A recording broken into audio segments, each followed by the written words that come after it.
보면 참 흘러가는 듯 순탄하게 살았던 것 같아요. 부모님의 그늘 아래서 험난한 이 세상 속에서 다치지 않고 그렇게 말이죠. 어려서부터 꽤 소극적이었던 전 먼저 나서서 하는 일이 없었고 딱 제게 주어진 일들만 조용히 해결하며 살아왔습니다. 그랬던 제가 꽤나 소란스럽고 주목받는 인생을 살게 된 건 바로 예비 남편을 만나면서부터였어요. 전 특별히 꿈도 없던 사람이라 대학을 졸업한 후 꽤 오랜 시간 방황을 했지만 부모님은 제게 넌지시 그러셨습니다. 슬기야, 청춘이 얼마나 아름다운 시간인데 그렇게 의미 없이 하루하루를 보내고 있는 거야? 차라리 너 좋아하는 여행이라도 다니며 세상 보는 눈을 떠보는 건 어떠니? 아버지의 제안을 받고 곰곰이 생각을 하다 전 제가 가보고 싶던 뉴욕도 홍콩도 그렇게 여행만 주구장창 6개월을 다녔어요.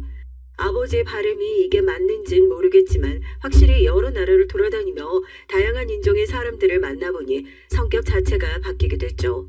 저도 뭔가 해보고 싶게 됐고 누군가 앞에 나서는 일이 더는 두렵지 않았습니다. 제가 여행을 하던 중 부주의한 탓에 넘어져 병원에 갈 일이 있었거든요. 진찰을 받아보니 다리뼈에 금이가 깁스를 한동안 해야 했죠. 타국에서 홀로 병원에 간 거라 두렵기도 하고 긴장감이 컸는데 의료진들이 절 극진하게 보살펴주는 것에 많은 감동을 했고 그때부터 진지하게 생각을 했습니다. 제가 한국에 돌아가서 병원 관계자로 일을 하려면 의사, 간호사, 간호조무사 정도가 떠올랐죠.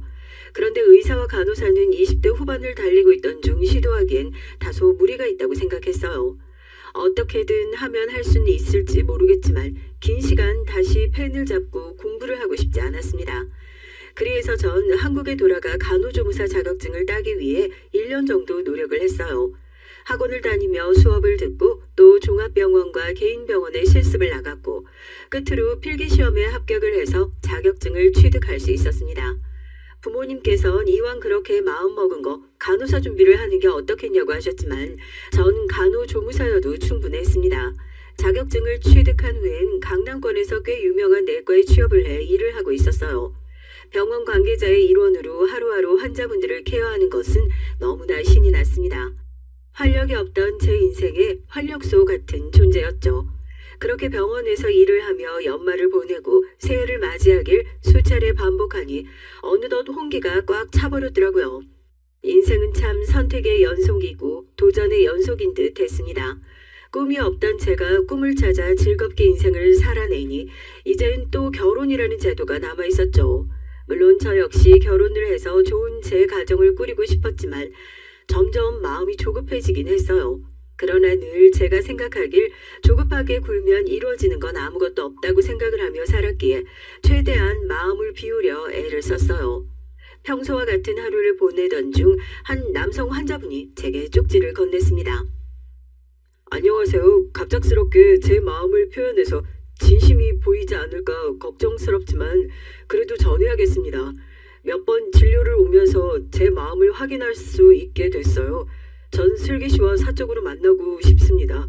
첫눈에 반한다는 말이 정말 있다는 걸 제게 알려주셨고 아픈 것도 없는데 진료를 하러 와야 볼 수 있다는 마음에 병원을 몇 번이나 왔는지 몰라요.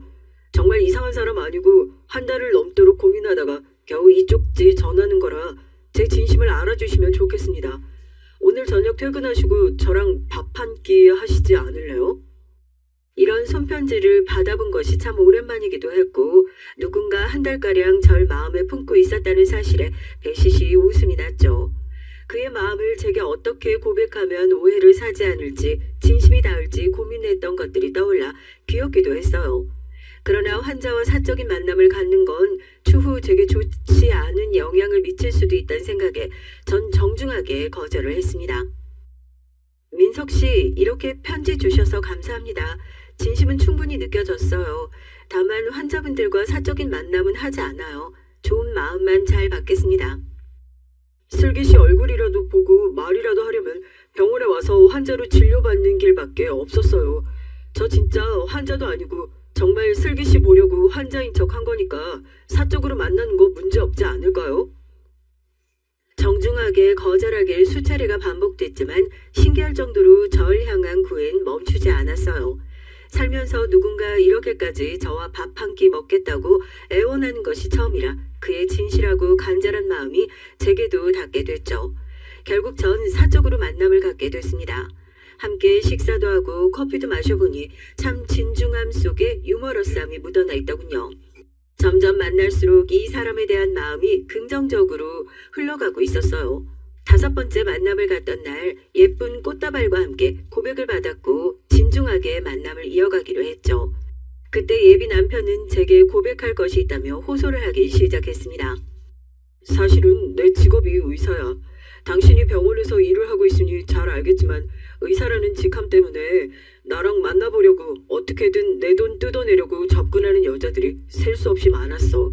난 그런 여자들한테 그야말로 진절머리가 나서 내가 의사라는 걸 절대 밝히지 않았거든. 그런데 난 당신이랑 만남으로 그칠 것이 아니라 결혼까지 갈 거란 확신이 있어서 미리 말하는 거야. 충분히 이해해. 말하길 너무 잘했고 난 당신이 의사든 백수든 상관없으니까 그런 걸로 스트레스 받지 마. 예비 남편의 말을 들으니 참 가여웠어요. 직업을 보고 돈을 노리고 접근한 여자들에게 대인 것도 정말 많았고 그러기에 사람을 진심으로 대하기 어려웠다는 그의 말이 이해도 갔습니다. 어렵게 제 고백을 해준 만큼 전 그런 여자들과는 전혀 다르다는 걸 꼭 보여주고 싶었죠. 전 의사를 사랑하는 게 아니라 예비 남편 그 자체를 사랑했기에 아무렴 상관이 없었어요. 더군다나 성형외과 의사니 수많은 여자들이 쫓을 게 뻔하죠. 예비 남편의 시원한 고백 이후에도 저희 관계는 달라지는 건 없었고 오히려 둘을 향한 마음이 더욱 굳건해지기 시작했습니다. 참 신기한 건 남편은 성형외과 의사, 그것도 본인이 개원한 병원의 대표 원장이지만 시간이 참 자유로웠어요. 오전부터 저녁까지 쉴 틈 없이 일을 해도 부족할 텐데 말이죠.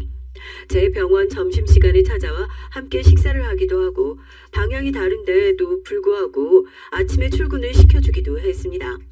퇴근길엔 힘들다는 이유로 태우러 와서 집에 데려다 줬고요. 제 하루의 시작과 끝은 늘 예비 남편이 함께 했습니다. 오죽하면 병원 동료들이 남편이 의사인 것도 모르지만 이렇게 묻기도 했어요. 정말 극진한 사랑받고 있구나? 민석 씨는 일 안 해? 어떻게 매시간 저렇게 자유로울 수가 있어? 본인이 일정을 조율할 수 있더라고. 저렇게까지 안 해도 괜찮다고 했는데 말을 들어야 말이지. 사업하는 사람이야? 그래서 시간이 그렇게 자유로운가? 아무튼 부럽다 정말로. 동료들이 이렇게 물을 때마다 잘못한 것도 없는데 왠지 부끄럽고 민망했죠. 제가 병원에서 일을 하는 사람이 아니라고 해도 이상하다는 건 단번에 알 수 있었기에 조심스레 물어봤습니다.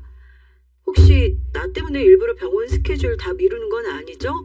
정말 바쁠 텐데 그걸 뻔히 아는데 매번 이렇게 시간 쓰니까 신경이 쓰여서 물어봤어요. 전혀 그렇지 않아. 내가 말했지만 난 내 병원 대표 원장이야. 페이 닥터들을 쓰는 이유가 뭐겠어. 내 시간 가지려고 쓰는 거지. 페이 닥터들한테 다 넘기니까 돈이 많이 나가도 내 시간도 있고 편하더라고. 걱정하지 마. 그러니까 물어보는 거야. 대표 원장인 당신이 제일 바쁠 텐데 아침, 점심, 저녁 내내 나한테 시간을 쓰잖아. 그럼 당신은 진료를 언제 해? 성형외과라 수술 일정도 소화를 해야 할 텐데. 다 내가 알아서 하지. 내가 내 병원 개원한 이유가 바로 이런 거였어. 공부할 때도 인턴 때도 정말 내 시간이 아예 없어서 꼭 만들고 싶었거든. 돈이야 벌만큼 벌었으니 욕심나지도 않고 당신이랑 흘려보내야 하는 하루하루에 집중할래 난. 예비 남편에게 진심으로 물어도 돌아오는 대답은 괜찮다였습니다. 제가 다니는 병원 대표 원장만 봐도 얼마나 바쁜지 알 수 있었거든요. 보통 병원을 찾는 환자분들이 대표 원장에게 진료받길 원하기에 늘 일정이 빡빡한 편이에요. 하다못해 성형외과는 미리 상담 예약부터 수술 예약까지 일정대로 소화할 일들이 태산이라 정말 바쁘다고 알고 있었거든요. 성형외과를 다니는 지인에게 물어도 저와 같은 대답을 했습니다. 성형외과 대표 원장이 그렇게 시간을 뺄 수 있다고? 너무 한가한 거 아니야? 대표 원장 아닌 페이 닥터들도 엄청 바쁜데 하물며 대표 원장이 그렇게 자유롭게 다닐 수가 있나? 나도 신기하다. 그렇지. 그냥 솔직하게 말해주면 좋을 텐데 자꾸 무리를 하는 것 같아서 마음이 불편해서 물어봤어. 그리고 엄청 바빠. 그 사람 말로는 병원이 쉴 틈 없이 돌아가서 어쩔 수 없이 페이 닥터들 페이를 올리고 본인은 쉰다고 하더라고. 에이, 그건 있을 수도 없는 일이지. 환자들이 다 대표 원장 찾아서 오는 마당에 대표 원장이 어떻게 쉬어? 우리 대표 원장 일요일 하루 쉬는 그날에도 환자들이랑 문자로 소통하고 그러던데? 성형외과를 다니는 지인의 말을 들으니 더 이상하긴 했죠. 그럼에도 예비 남편을 더 의심하고 싶지 않았고 제게 이렇게까지 시간을 무리해서 낼 수 있으니 그렇게 하겠지 하며 대수롭지 않게 넘겼습니다. 하루는 남편이 몸이 너무 안 좋다고 오전부터 힘들어하는 연락을 받았어요. 독감인 것 같아. 열도 38도가 넘고 오한이 들어서 온몸에 뼈마디가 으스러질 것 같아. 수액 맞고 좀 쉬고 싶은데 환자들이 너무 많아서 밥도 못 먹고 버티고 있어. 세상에, 약은 있는 거야? 병원은 갔어? 잘됐다. 나 지금 강남역 근처인데 죽이라도 사다 줄게. 병원 주소 좀 보내줘. 뭐? 당신 청담 쪽 간다고 하지 않았어? 왜 강남에 있어? 그리고 죽은 무슨 죽이야. 직원들 시켜서 사오라고 할게. 신경 쓰지 마. 내가 챙겨주고 싶어서 그래. 그리고 바쁘다며. 직원들도 바쁠 텐데 그런 거 시키지 마. 직원 입장에서 최악이야. 됐어. 나 수술 들어가야겠다. 연락할게. 예비 남편이 너무 힘들어하는 게 마음 아파서 마침 병원이 있다던 강남역 근처에 있어서 죽을 사다 주려고 했지만 필사적으로 대답을 피했죠. 제가 병원에 가는 게 싫은 건지 너무 대놓고 피하니까 기분이 좋지 않았습니다. 심지어 단 한 번도 이런 적이 없는데 저 질문을 한 이후 본인 퇴근 시간까지 연락이 없었어요. 와중에 전 혹시 대답을 하면 제가 또 병원으로 가겠다고 할까봐 일부러 연락을 퇴근까지 하지 않은 건가 싶었습니다.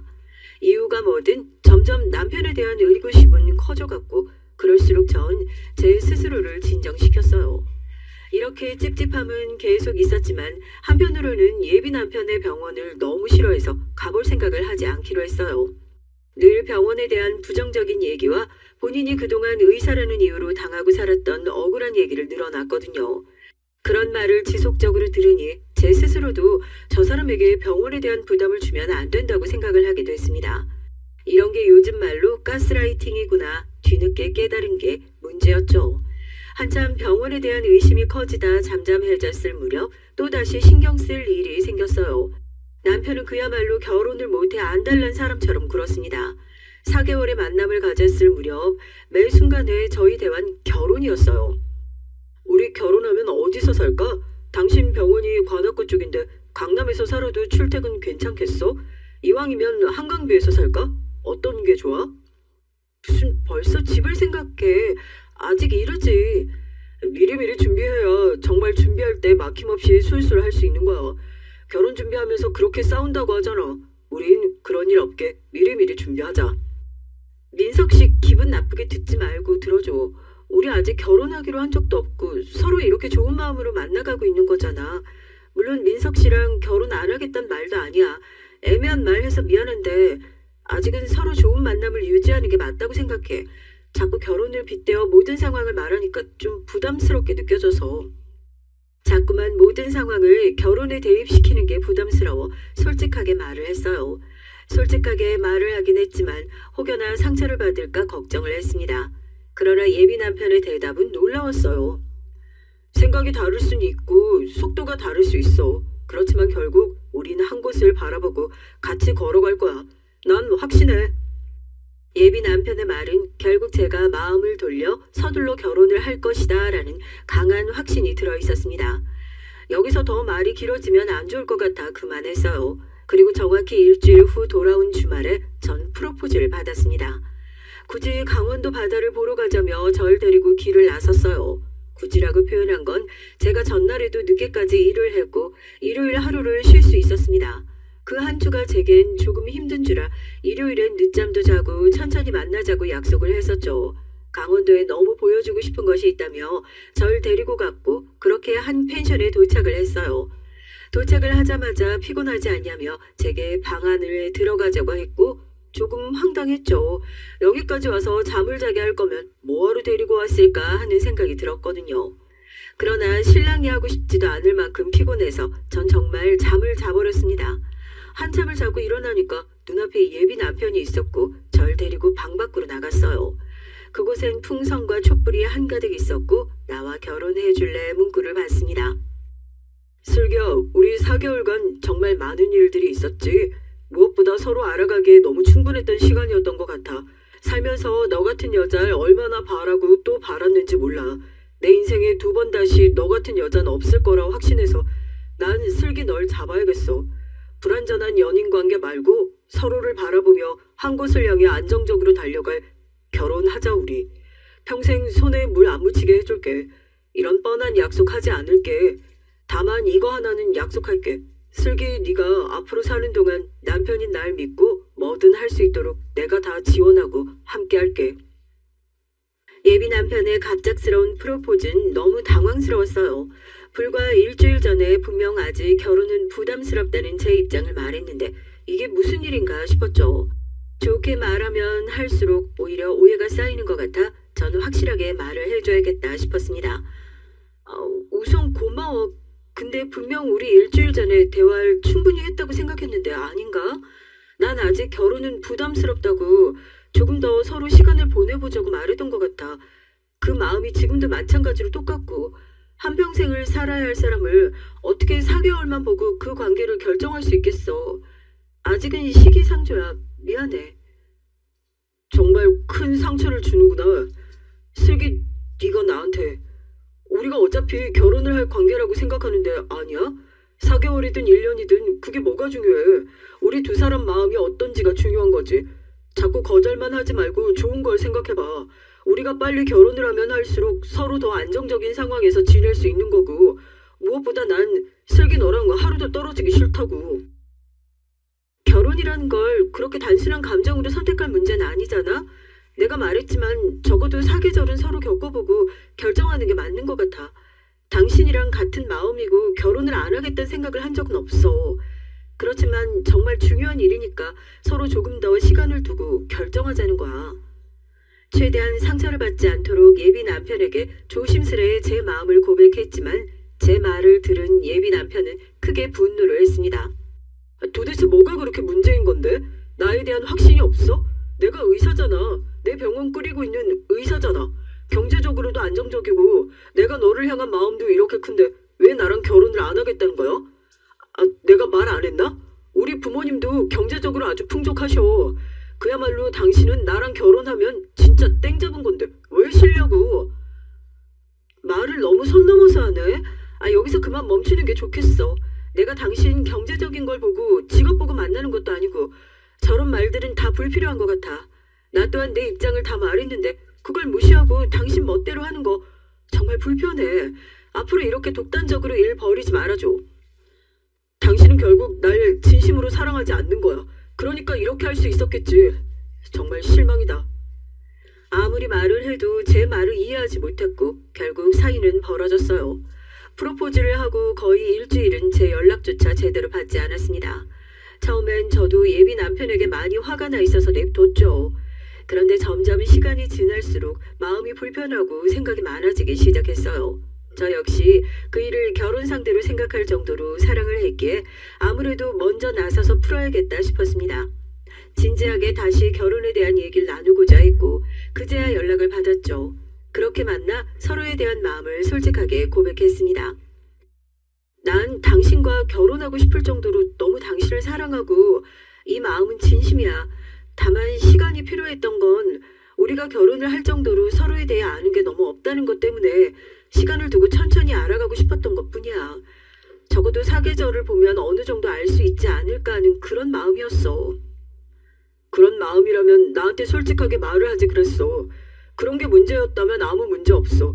나에 대해서 다 말해줄게. 전 이렇게 말을 하면 천천히 시간을 두고 만나보자 할 줄 알았지만 예비 남편은 그날 이후 제게 숙제라도 하듯 자신에 관한 모든 걸 공유하기 시작했어요. 본인이 자라온 환경, 가정 환경, 예비 시댁에 대한 것까지 모두 말이죠. 데이트를 할 때마다 귀에 피딱지가 생길 정도로 들어야 했습니다. 그 이후엔 결혼의 장점을 계속 늘어놓으며 우리가 지금 결혼해야 하는 이유에 대해 말을 하기 시작했어요. 지금 이렇게 따로 만나면 결국 돈이 술술 나가지만 결혼을 하면 서로 더 빨리 모을 수 있대. 물론 경제적으로 우린 문제가 없긴 하지만 세워나가는 돈을 줄일 수 있으니 좋지 않아? 그리고 마음의 안정감도 엄청 크게 자리 잡는데. 예비 남편의 지속적인 말에 결국 전 지인에게 이 모든 걸 털어놓게 됐습니다. 슬기야, 널 정말 사랑하는 것 같다. 원래 남자가 밀어붙일 때 못 이기는 척하고 결혼해야 행복하다고 하더라고. 의사의 직업도 빵빵하고 시댁도 빵빵하다며 도대체 뭐가 문제야? 1년 지나면 그 사람에 대해서 많이 알 것 같지? 전혀 그렇지 않아요. 그냥 이 정도로 문제가 없으면 결혼해서 살아봐. 그래야 정확히 알 수 있어. 내가 너무 고리타분하게 생각하고 있는 건가? 나한테만 결혼이 너무 무겁게 다가오는 거야? 누구나 결혼은 무겁지. 그만큼 중요한 일이지. 선택엔 책임이 따르니까. 그런데 이 정도로 널 사랑하고 결혼 원하는 남자를 찾는 것도 결코 쉬운 일은 아니다. 난 네가 마음 돌려서 결혼하면 좋을 것 같아. 지인과 한참 대화를 나누다 보니 정말 제가 너무 어렵게만 생각한 것 같았어요. 이렇게 절 사랑해주는 사람이 없는 것도 맞았으니 말이죠. 그리해서 전 어렵게 마음을 돌리고 예비 남편과 결혼을 하겠노라 다짐을 했습니다. 갑작스레 결혼한다는 딸내미의 말에 부모님께서 너무 놀라지 않으실까 걱정이 됐죠. 그런데 예상과 다르게 환대를 해주셨어요. 전 집안의 막내에 위에 오빠가 둘이나 있어서 늘 사랑을 듬뿍 받으며 살았죠. 아버지께서 건설회사를 운영하셔서 풍족하게 자랄 수 있었습니다. 오빠 둘은 아버지 회사에서 함께 일을 하고 있었지만 막내인 전 늘 자유롭게 살라는 것이 부모님의 의견이었어요. 제가 졸업을 하고 방황을 했을 때 6개월간 세계를 돌 수 있도록 해주신 것도 결국 부모님이셨죠. 돌아와서 간호조무사를 하겠다는 딸에게 더 욕심내지 않으셨고 제가 선택한 일을 잘 할 수 있도록 도와주셨을 뿐입니다. 늘 제가 원하는 건 뭐든 다 해주셨고 제가 번 돈은 스스로 모아둘 수 있도록 건들지 않을 수 있도록 지원을 아낌없이 해주셨어요. 결혼 전까지 홀로 살던 서울집도 정말 비싼 집인데 그것도 아버지께서 안전하고 좋은 곳에서 살라며 해주셨습니다. 한마디로 돈에 대한 부족함은 한순간도 느껴보지 못한 채 풍족하게 커왔어요. 예비 남편의 말을 들어보면 예비 남편도 그렇게 살아와서 돈에 대한 아쉬움이 없는 듯 보였는데 환경이 같은 저희 두 사람이 만났으니 큰 문제는 없을 거라 생각했습니다. 저 또한 젊었을 땐 뭘 잘 몰라서 제 배경을 솔직하게 말을 했었는데 그 배경 때문에 달려드는 남자들에게 수없이 대여봐서 예비 남편처럼 배경이 아닌 오직 저로 봐줄 사람이 필요했어요. 예비 남편은 제 배경을 아예 몰랐고 제가 그저 홀로 먹고 사는 간호조무사인 줄 알았기에 좋았습니다. 결혼 준비를 하면서 천천히 이 사실을 말해줘야지 생각하며 저희 두 사람은 결혼 준비하기에 정신이 없었어요. 그렇게 하나씩 준비를 하며 상견례도 하고 모든 준비를 어느 정도 마쳤죠. 식을 앞두고 집부터 구해서 저희는 이미 한 집에서 살고 있었습니다. 평온한 나날이 이어지던 어느 날 남편은 폭탄 발언을 했어요. 장인어른, 제가 곰곰이 생각을 해봤는데 저 장인어른 밑에 들어가 일을 배우고 싶습니다. 의사로 먹고 사는 건 아무래도 저와 맞지 않는 길인 것 같아요. 예비 남편의 충격적인 고백에 모두가 당혹감을 감추지 못했습니다. 제게 한마디 상의도 없이 폭탄 발언을 한 거라 무척이나 당황스러웠죠.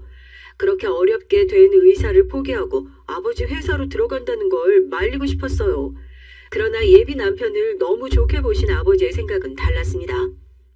한 분야에서 성공한 사람은 다 이유가 있는 법이지. 그런데 성공을 모두 내려놓고 새로 시작한다는 마음가짐이 대단하구만. 난 딱 그런 사람이 필요했는데 너무 잘된 일이네. 당장 정리하고 출근하게나.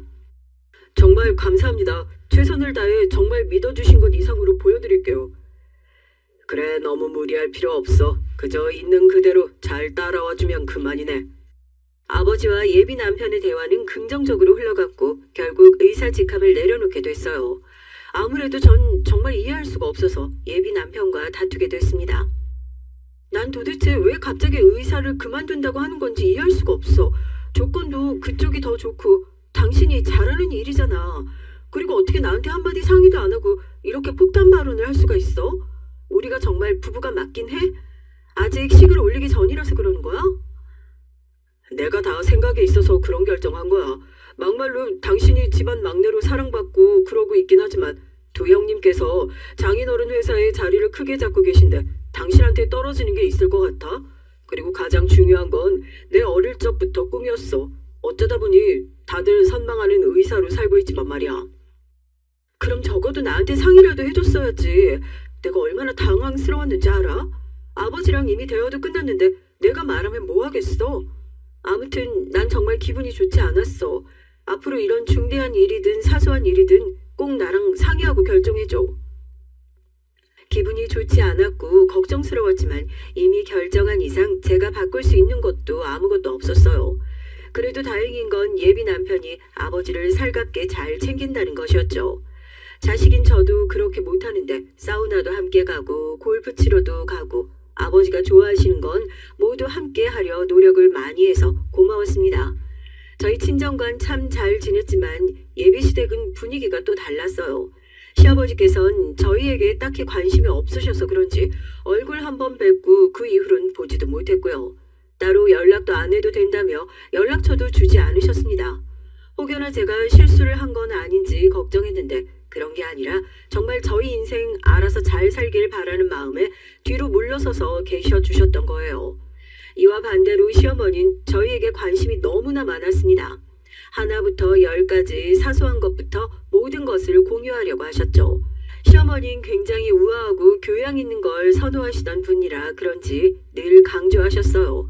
그러나 선호할 뿐이지 그런 사람은 아니라 좀 어색했습니다. 사람은 말투에서부터 그 사람의 격을 알아볼 수가 있는 거야. 나를 보면 알겠지만 늘 교양을 갖추고 우아하게 말하는 습관을 들이길 바래. 알겠니? 네, 어머님. 근데 쉽지가 않더라고요. 나처럼 타고난 게 아니라 걱정스럽네. 앞으로 내 주변 사람들이나 가족들 만날 때는 유독 주의하도록 해라. 연기라도 제대로 하란 말이다. 알아들었니? 시어머니는 제게 교양 있게 행동하라며 귀에 피딱지가 나도록 말씀을 하셨어요. 물론 그 말을 새겨 듣긴 했지만 솔직히 말해서 시어머니 자체도 교양은 전혀 없었습니다. 저 역시 부모님을 통해 대단하신 분들과 식사도 해보고 자리를 많이 해봤지만 교양 있고 우아한 분들은 딱 보이거든요. 그런데 시어머니는 어딘지 모르게 굉장히 연기를 하는 듯한 느낌이 들었어요. 식을 앞두고 저희가 먼저 살림을 합친 이후 시어머니는 문지방이 닳도록 저희 집으로 오셨습니다. 그럴 때마다 꼭 빈손이 아닌 뭔가를 사들고 오셨는데 그게 참 이상했어요. 항상 늘 명품이나 브랜드 등 값이 딱 봐도 비싼 것들만 주셨죠. 이거 정말 비싼 거 알지? 명품 브랜드라 알겠지만 그릇 세트도 유명하거든. 그래서 너희 두고 쓰라고 내가 사왔다. 쇼핑하다 마침 보이더라고. 이런 식으로 내가 종종 선물할 거야. 부담 갖지 말고 쓰도록 해. 어머님 매번 이렇게 좋은 걸 사다 주셔서 어떻게 해야 할지 모르겠네요. 감사합니다. 앞으로는 편하게 와주세요. 아무리 자식 며느리 집에 온다고 한들 시어머니는 환대받는 입장이 아니지 않니? 이렇게 좋은 거라도 쥐어줘야 환대를 받지. 나 깨어있는 사람이야. 고지식한 옛 시어머니 그런 느낌 아니란다. 시어머니는 굉장히 며느리에게 자유를 주는 듯 깨어있는 사람처럼 말씀을 하셨지만 실제로는 전혀 그렇지 않았어요. 말에는 늘 모순이 있었고요. 집안 살림 하나하나 지적하며 이건 이렇게 해야지 저건 또 저렇게 해야지 등등 지적이 참 많으셨습니다. 하다못해 남편의 속옷은 직접 손으로 다림질해서 반듯하게 입히라고 말씀도 하셨고요. 네 서방이고 이 집안의 가장이 네 남편 아니니? 속옷까지도 신경 써서 다림질해서 입혀야 밖에서 대접받는 거다. 한 병원의 대표 원장으로서 얼마나 책임감이 막중하겠어. 이런 걸 네가 다 신경 써야지 한 사람인데. 네, 어머님 무슨 말씀이신지 잘 알겠습니다. 제가 더 노력해 볼게요. 정말 걱정이구나. 하나를 알려주면 센스 있게 열을 해야지. 하나부터 열까지 그저 그냥 내가 지적하지 않으면 돌아가는 법이 없네. 심지어 난 가사 도우미를 집안에 두고 있었어도 네 시아버지 관련된 건 모두 내 손으로 했다 이 말이야. 아직 미숙하지만 저도 어머니처럼 할 수 있도록 노력 많이 할게요. 시어머니는 늘 지적하기 바빴지만 그 또한 저에 대한 관심과 사랑이고 저희 부부가 잘 살길 바라는 마음일 거라 생각하고 넘겼습니다. 그런데 시어머니께서 주신 선물들을 하나씩 풀어보며 이상함을 느꼈죠. 분명 쇼핑하다 사오신 거라고 늘 말씀하셨지만 중고품처럼 사용감이 상당히 있었어요. 누가 봐도 이건 쓴 흔적들이 있었지만 물어볼 수도 없는 노릇이라 사용하지 않고 한쪽에 빼두고 말았습니다. 그러던 어느 날 어김없이 집으로 찾아와 또 선물이라며 찻잔 세트를 주셨어요. 역시나 명품 브랜드 제품이고 정말 비싼 거라고 생색을 내셨죠. 저는 받은 즉시 주방에 가서 몰래 확인을 해보니 역시나 사용 흔적이 있었습니다. 이렇게 중고 물품까지 굳이 돈 주고 사서 저희에게 주지 않으셔도 된다는 이 말을 도대체 어떻게 해야 할까 고민하고 있었죠. 그러던 중 시어머니께 차를 내어드리다 우연히 핸드폰 화면을 봤는데 중고거래 사이트에 들어가서 이것저것 보고 계시더라고요. 슬쩍 보던 중 구매 내역을 누르시기에 동그랗게 눈을 뜨고 보니 그간 제게 주셨던 물건들이 하나 둘 보였습니다. 중고 물품을 준 것이 그리 대단한 잘못은 아니지만 굳이 왜 저렇게까지 중고 물품을 주면서 생색을 내는지 이해할 수가 없었죠. 시어머니와 대놓고 크게 갈등은 없었지만 조금은 불편한 사이는 이어졌고 계속해서 선물을 주시고 생색을 내시기에 좋게 말했습니다. 어머님 오실 때마다 매번 이렇게 선물 안 주셔도 괜찮아요. 더 이상 둘 곳도 없고 저희가 이걸 다 쓰지도 못하겠더라고요. 그리고 어머님께서 주신 것들 보니까 누가 사용한 흔적이 다 있더라고요. 너 그게 무슨 말이니? 내가 너한테 중고 물품이라도 줬단 소리야? 내가 돈이 없니 뭐가 없니? 뭐 때문에 중고를 거래한단 말이야? 난 태어나서 그런 거 한 번도 해본 적이 없다. 아니요, 어머님께서도 모르셨던 것 같아요. 그러니까 이렇게 더 안 주셔도 괜찮아요. 만약 필요하면 제가 말씀드릴게요. 너 참 웃긴다. 사람 성의를 무시해도 유분수지. 너희 생각나서 늘 얼마라도 쓰는 거 아까워하지도 않으면서 이것저것 사다가 살림 많이 채워줬더니 돌아오는 말이 고작 중고거래니? 어휴, 기가 막히네. 이런 게 바로 주고도 욕먹는다는 소리구나. 앞으로는 절대 안 줄 테니 그렇게 알아라. 시어머니는 그야말로 극대노하셨지만 전 오히려 잘된 일이라 생각했죠. 적어도 이제 중고 물품은 더 받지 않을 테니 말이죠. 시어머니와 알게 모르게 약간의 갈등은 계속 이어졌지만 최대한 문제를 키우지 않으려고 노력했습니다. 그러다 보니 대망의 결혼식 전날이 다가왔어요. 한동안 신경을 많이 쓰기도 했고 전날이라 긴장이 너무 커서 그런지 새벽부터 내내 아프기 시작했습니다. 몸살 감기가 온 것처럼 열도 나고 기침에 오한까지 들어 푹 쉬고 있었죠. 새벽부터 내내 약 먹고 자고 있었는데 그 사이에 시어머니가 오셨더라고요. 자고 있어서 몰랐지만 살짝 열린 문틈으로 시어머니와 남편의 대화 소리가 들렸어요. 물론 벌떡 일어나 인사를 하려고 했지만 솔직히 귀찮기도 하고 몸도 안 좋은데 오랜 시간 대화를 나누는 게 힘들 것 같아서 자는 척을 했습니다. 두 눈을 감고 그들의 대화를 듣던 중 너무나 충격적인 대화를 듣게 됐어요. 그래서 준비는 다 한 거야? 도대체 쟤랑 얼마나 살아야 되는 거야? 난 쟤 정말 싫다. 있는 집 자식이라 그런지 눈치도 빠르고 말끝마다 말대답 하는 것도 얼마나 꼴 보기 싫은지 몰라. 엄마 걱정하지 마. 그래봤자 고작 3년이야. 3년만 눈 딱 감고 살면 제가 받을 재산 다 내 거라니까. 저갓집 돈은 내가 다 차지할 거야. 당연하지. 한 푼도 빠짐없이 싹 긁어와야 돼. 멍청한 것이 눈치 빠른 척은 혼자 다 하면서 정작 지가 무슨 일 당하고 있는 줄도 모르고 저러고 속 편히 누워있지. 내가 제 작업 치려고 무려 3년을 노력했잖아. 기억 안 나? 엄한 남자들 만나서 돈 뜯기고 멍청하게 사는 거 보고 답답해 죽는 줄 알았는데 어쨌든 그 3년간 날린 돈보다 쟤네 아빠가 더 벌었으니 괜찮아. 난 한탕주의잖아. 이 말을 듣고 너무 놀라서 전 말을 이을 수가 없었어요. 도대체 이게 다 무슨 소린지 이해를 할 수도 나가서 물어볼 수도 없었습니다. 그 와중에 전 혹시 몰라서 문틈으로 그들의 대화를 나누는 모습을 확대해 영상으로 남겨놨죠. 방 안에서 혼자 끙끙거리며 충격에 벗어나지 못하고 있을 때 드디어 시어머니가 집으로 가셨고 전 자연스럽게 나왔습니다. 너무 늦게 일어났네. 뭐 하고 있었어? 누구 왔다 갔어? 누가 왔다 가기는 혼자 있었지. 몸 괜찮아? 내일 드레스 입어야 할 신부가 이렇게 아프면 어쩌지? 아무도 안 왔었어? 이상하네. 분명 말소리를 들은 것 같은데. 당신 많이 안 좋은 거 아니야? 지금이라도 응급실 갔다 올까? 아무도 안 왔어. 나 혼자 있었다고. 예비 남편은 시어머니가 왔다 간 사실까지도 제게 속이며 거짓말을 했습니다. 정말 열이 받았어요. 전 친정에 볼 일이 있다고 말을 한 후 곧장 친정으로 향해 이 모든 사실을 폭로했습니다. 저도 도대체 이게 어떻게 된 일인지 전혀 모르겠는데 저 사람이 재산을 노리고 저한테 3년이나 작업을 치고 있었고 그러려고 아버지 회사로 들어간 거고 결혼을 그렇게 서둘렀고 그걸 이제 알았는데 당장 내일이 결혼식인데 나 어쩌면 좋아? 이 망할 자식이 우리 집안을 너무 쉽게 봤네. 울지 말고 걱정 말아라. 아버지가 다 알아서 할게. 지인들에게 싹 전체 연락 돌려라. 내일 결혼을 없다고 파혼이라고. 그리고 넌 내일 우리랑 같이 네 결혼식장에 갈 거니까 준비하고. 전 아버지의 말을 이해할 수가 없었습니다. 파혼을 하는 마당에 결혼식장에 굳이 왜 가야 하는지 말이죠. 우선 당장 다음날 있을 결혼식에 오려고 준비하실 저희 측 하객분들께 전체 연락을 돌렸어요.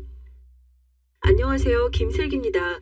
이 길 진행 예정이던 제 결혼식은 파혼으로 취소됐어요. 전날 저녁에 급하게 전달드려 너무 죄송하고 먼 길 해주시려던 많은 친인척들, 지인분들의 마음을 잊지 않고 살아가겠습니다. 정신이 없어 한 분 한 분께 따로 연락을 못 드리는 점 양해 부탁드리며 순차적으로 연락드릴게요. 헛걸음하지 않으시도록 급하게 연락드립니다. 이길 예정이던 제 결혼식은 파혼으로 취소됐으니 참고 부탁드려요. 연락을 보내자마자 쏟아지듯 연락은 왔지만 하나도 받을 수 없었어요. 전 해결할 일이 있었으니 말이죠. 그렇게 저희 측 하객분들께선 파혼으로 인해 결혼식이 취소됐다고 모두 말씀을 드렸습니다. 그 반나절 사이에 아버지는 사람을 시켜 예비 남편과 예비 시댁에 대해 모두 알아보셨고 전 충격을 받았어요. 예비 남편의 모든 것이 가짜고 거짓말이었습니다. 의사라는 직업도 가짜였고 빵빵하다던 시댁의 배경도 거짓이었어요. 시부모는 반지하에서 예비 남편은 옥탑에서 사는 것이 저들의 현실이었습니다. 제가 시댁에 인사를 하고 밥을 먹으러 딱 3번 갔는데 그럴 때마다 보였던 그 좋은 집은 숙박업소를 빌린 것이었죠. 그날 제가 간다는 날짜와 시간에 맞춰서 대관을 했던 것이었어요. 심지어 머리부터 발끝까지 명품이던 그들의 옷, 가방, 신발, 액세서리 전부 시간에 맞춰 대여를 한 것이었고요. 2시간, 3시간 이런 식으로 말이죠. 딱 저를 만날 때만 부자처럼 보이려 온 가족이 쇼를 해던 겁니다. 뭐 이렇게 추잡한 가족놈들이 다 있는지 실체를 알고 내가 얼마나 놀랐는지 모른다. 애미부터 저 모양이니 아들놈도 저렇게 살지. 사기가 얼마나 큰 죄인지 내 딸 자식 건드린 거에 얼마나 큰 죄인지 내가 보여줄 거다.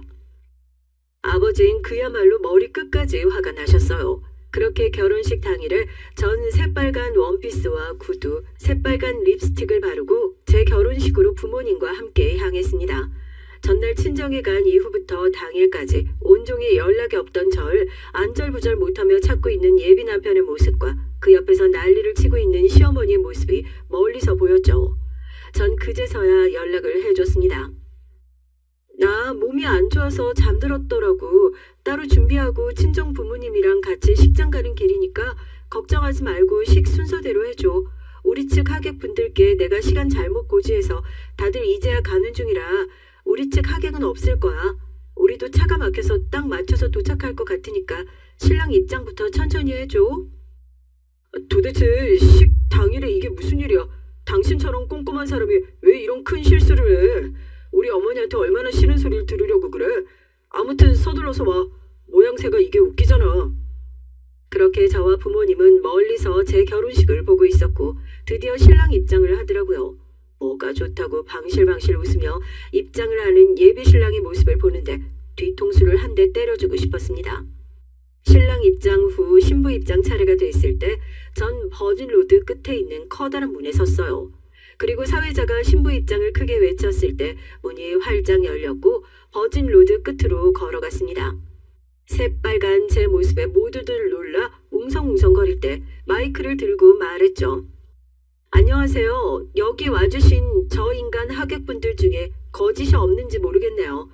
혹여나 하객 알바로 오신 분들이면 돈도 못 받으실 테니 지금이라도 나가주시고 앞에 영상을 봐주세요. 제 말 끝에 바로 큰 스크린에 영상이 나왔고 그 영상은 제가 아파서 잠들었던 전날 저를 향해 추악한 진실을 말하던 저들의 대화 내용을 찍은 것이었어요.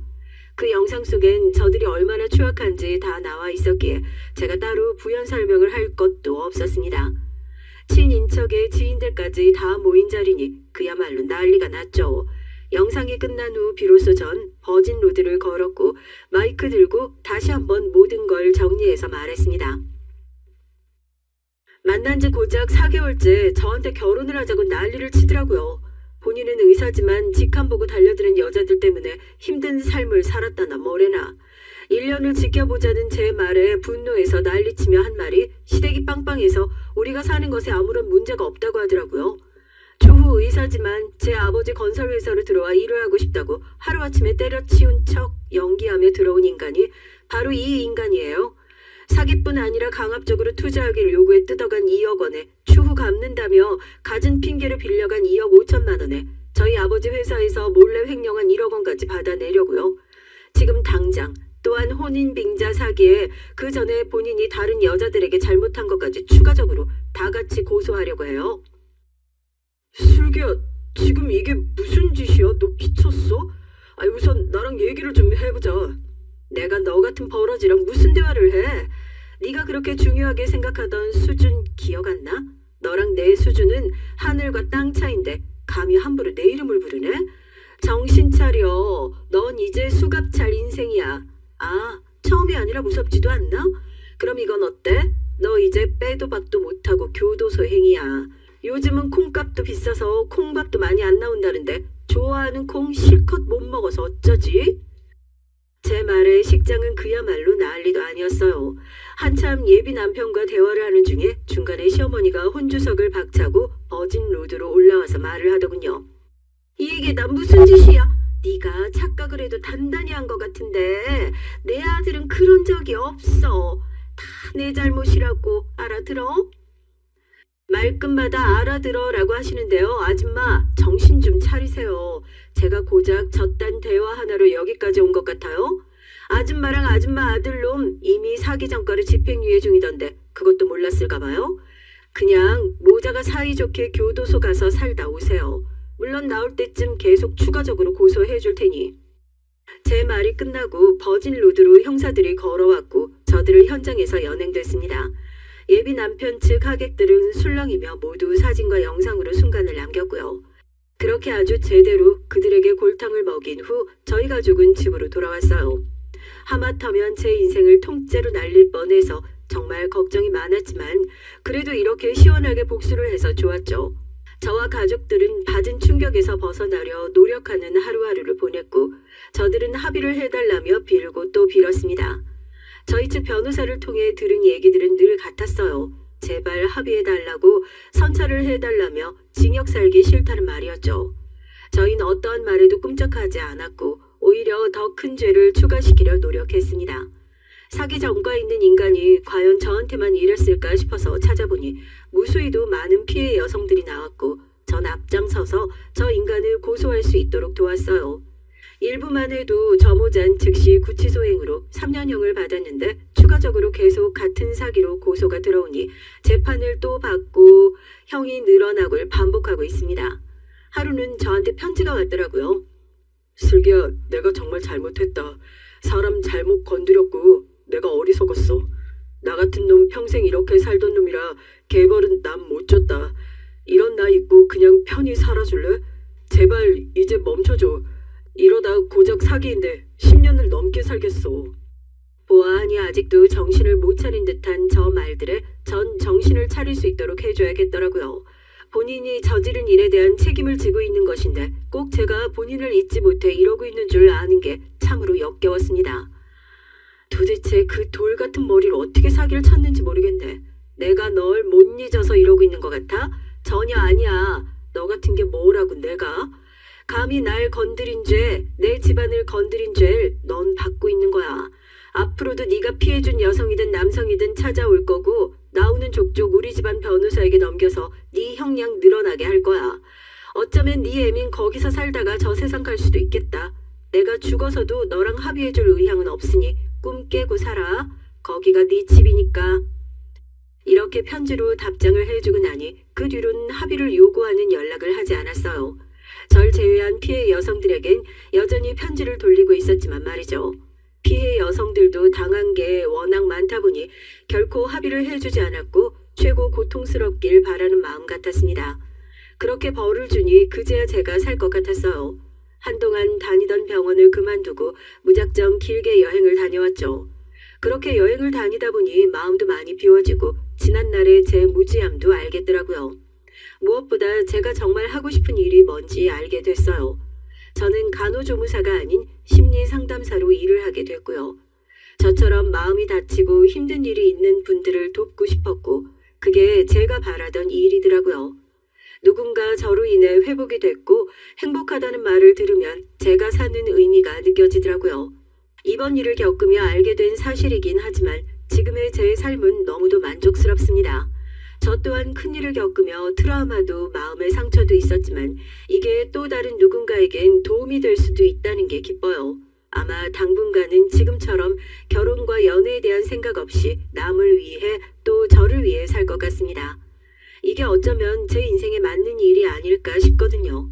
꼭 인생을 남들이 정해준 순서를 밟아가며 살 필요 없으니 내가 원하는 걸 파악하고 살아보는 것이 진정으로 중요한 거 아닐까요? 안녕하세요. 요즘 인생에서 가장 평화롭고 행복한 나날을 보내고 있는 평범한 중년 여성입니다. 그간 채널을 시청하면서 저와 비슷한 사연에 공감하고 세상에 힘든 사람이 나만 있는 게 아니구나 위로를 얻기도 했는데요. 문득 제 인생 얘기도 힘든 세월을 겪고 있는 누군가에게 위로가 되지 않을까 싶어 글을 써봅니다. 전 남편과 이혼한 후 혼자서 아이를 키우고 있어요. 남편과의 첫 만남을 얘기하려면 아주 오래전으로 거슬러 올라가야 하네요. 일단 제가 자라온 가정 환경부터 얘기할까 해요. 전 할머니 손에 컸습니다. 조송 가정이었죠. 저희 부모님께선 제가 갓난아이였던 시절에 이혼을 하셨어요. 할머니께 전해 듣기론 어머니께선 이혼하신 후 곧바로 재혼을 하셔서 외국으로 떠나셨다고 합니다. 지금껏 어머니의 생사 여부조차 모르고 살고 있으니 사실상 제게 어머니란 존재는 없는 것이나 마찬가지죠. 아버지께선 핏덩이였던 절 할머니께 버리듯 떠맡기고 사라지셨답니다. 당시 할머니께선 단칸방에서 근근히 생활을 이어가시던 중이었고 갑자기 떠맡게 된 아이의 눈앞이 캄캄하셨다고 해요. 몸이 건강했다면 뭐라도 일을 찾아 시작했겠지만 젊은 시절 아버지를 키우시느라 이리저리 혹사당했던 몸은 아픈 곳 투성이었답니다. 그렇지만 울고 있는 아이를 굶길 수는 없는 노릇이니 할머니께선 노쇠하신 몸을 이끌고 매일같이 동네를 돌아다니며 폐지를 줍기 시작하셨다고 해요. 그런 할머니를 딱하게 여긴 동네 상가 주민들이 국가에서 지원받을 수 있는 것들을 이것저것 알아봐 주었지만 할머니는 기초생활수급자 신청조차 할 수 없었습니다. 연락도 되지 않는 아버지 때문이었죠. 요즘엔 복지제도가 발달돼서 어떻게 변했을지 모르겠지만 당시엔 교류가 있든 없든 경제적 능력이 있는 자식이 존재한다는 이유만으로 신청 자격을 얻을 수 없었거든요. 그렇게 할머니는 비가 오나 눈이 오나 매일같이 낡은 리어카를 끌고 폐지와 공병을 얻으러 다니셨습니다. 이렇게 예쁜 걸 두고 어떻게 발걸음이 떨어졌을까? 이렇게 예쁜 걸 두고. 어렸을 적 제 귀에 딱지가 않도록 할머니께서 하셨던 말씀이에요. 할머니께서는 밤이 되면 언제나 절 무릎에 앉히시곤 머리를 쓰다듬어 주시며 저런 말씀을 하시곤 하셨죠. 어렸던 전 할머니의 말씀이 정확히 무슨 뜻인지 이해할 수 없었지만 그저 머리를 쓰다듬어 주시는 할머니의 손길이 좋았던 걸로 기억해요. 곰팡이가 슬어 축축했던 바닥과 창문 틈 사이로 들어오던 찬 공기, 옷에서 나던 싸구려 세제 비누 냄새와 까슬했던 손바닥의 감촉이 아직도 생생합니다. 할머니께서는 밤마다 제게 옛날 얘기를 해주셨어요. 대부분 똑같은 얘기들의 반복이었지만 전 그래도 그 시간을 참 좋아했습니다. 할머니께서 얘기에 등장하는 악당들의 목소리를 흉내내는 것을 들으며 깔깔 웃기도 하고 얘기의 결말을 알면서도 꼭 마지막까지 집중해서 듣고서야 잠에 빠져들곤 했죠. 비록 부모님의 보호와 사랑 밑에서 자라진 못했지만 할머니와 둘이서 보낸 제 유년 시절은 좋은 기억으로 가득합니다. 어머니 정말 죄송합니다. 제가 죽일 놈입니다. 어머니를 뵐 낯이 없어요. 한 번만 더 도와주세요 어머니. 그렇게 제가 초등학교에 들어갈 나이가 되던 해였어요. 연락 한 번 없던 아버지께서 갑작스레 저와 할머니를 찾아오셨습니다. 자세한 대화는 기억이 나질 않지만 아버지께서 할머니 앞에 무릎을 꿇고 죄송하다며 오열하셨던 모습이 어렴풋이 떠올라요. 그런 아버지의 품엔 제 이복 동생이 안겨져 있었습니다. 어렸던 전 태어나 처음 보는 갓난아기가 마냥 신기하기만 했었죠. 아버지께선 동생의 어머니가 누군지, 지금껏 어디서 뭘 하다 오셨는지 아무것도 설명해 주지 않으셨어요. 할머니께서는 그런 아버지를 용서하고 받아들여 주셨고, 그렇게 저흰 네 가족이 됐습니다. 아버지께선 매일같이 새벽에 집을 나서서 늦은 밤이 되어서야 돌아오시곤 했는데, 할머니께 전해 듣기론 사업을 하신다고 했습니다. 할머니, 그럼 우리 아빠는 사장님이야? 그럼 사장님이지. 이제 너희 아빠가 돈 많이 벌어서 맛있는 것도 사주고 예쁜 옷도 사주고 그럴겨. 초등학생이었던 제가 생각하는 사장님은 멋진 정장에 비싼 차를 타고 사람들을 우르르 끌고 다니는 덩치 큰 아저씨였는데, 저희 아버지께선 제 상상 속의 사장님과 꽤 거리가 있는 모습이었어요. 당시 아버지께선 정장을 입고 다니시지도 않았고, 비싼 차는커녕 다 떨어져가는 고물 트럭을 몰고 다니셨으며, 언제나 지치고 피곤해 보이는 얼굴에 말은 채구셨거든요. 정확히 무슨 회사의 사장님인지는 알 수 없었지만 그래도 전 아버지를 항상 사장님이라고 불렀습니다. 늦은 밤 일을 마치고 집에 오신 아버지 품에 안기며 사장님 다녀오셨어요 하고 인사를 하면 절 번쩍 들어 안아주시는 손길이 좋았거든요. 아버지께서 돌아오신 뒤로 저희 집은 할머니께서 폐지를 좋아하다 파실 때보다 형편이 훨씬 좋아졌고, 전 초등학교 입학 선물로 예쁜 책가방을 받게 됐어요. 가족끼리 다 같이 외식을 나가 생전 구경도 못 해봤던 짜장면을 먹어보기도 했고요. 그렇게 저희 가족의 생활은 점점 안정을 찾아갔고, 그런 행복이 오랫동안 지속될 것이라 생각했습니다. 아들놈 어디다 숨겨놨어? 당장 안 데려와. 여기 숨어있는 거 다 알고 있으니까 좋은 말로 할 때 빨리 나와. 안 그러면 여기 그냥 싹 다 부숴버릴 테니까. 학교를 마치고 집에 돌아온 어느 날이었어요. 어쩐 일인지 저희 집 대문 앞에 동네 사람들이 잔뜩 몰려있더군요. 웅성거리는 사람들을 헤치고 집 안으로 들어가 보니 웬 검은 옷을 입은 남자들이 소리를 지르며 물건을 던지고 있었습니다. 할머니께서는 그런 남자들의 바지가랑이를 붙잡으며 울고 계셨고요. 너무나 무거운 마음에 당장이라도 그 자리에서 도망치고 싶었지만 그랬다간 할머니께 무슨 일이라도 생길 것 같아 소리를 지르며 남자들에게 달려들었어요. 우리 할머니 괴롭히지 말고 집에서 나가라고 바락바락 악을 썼죠.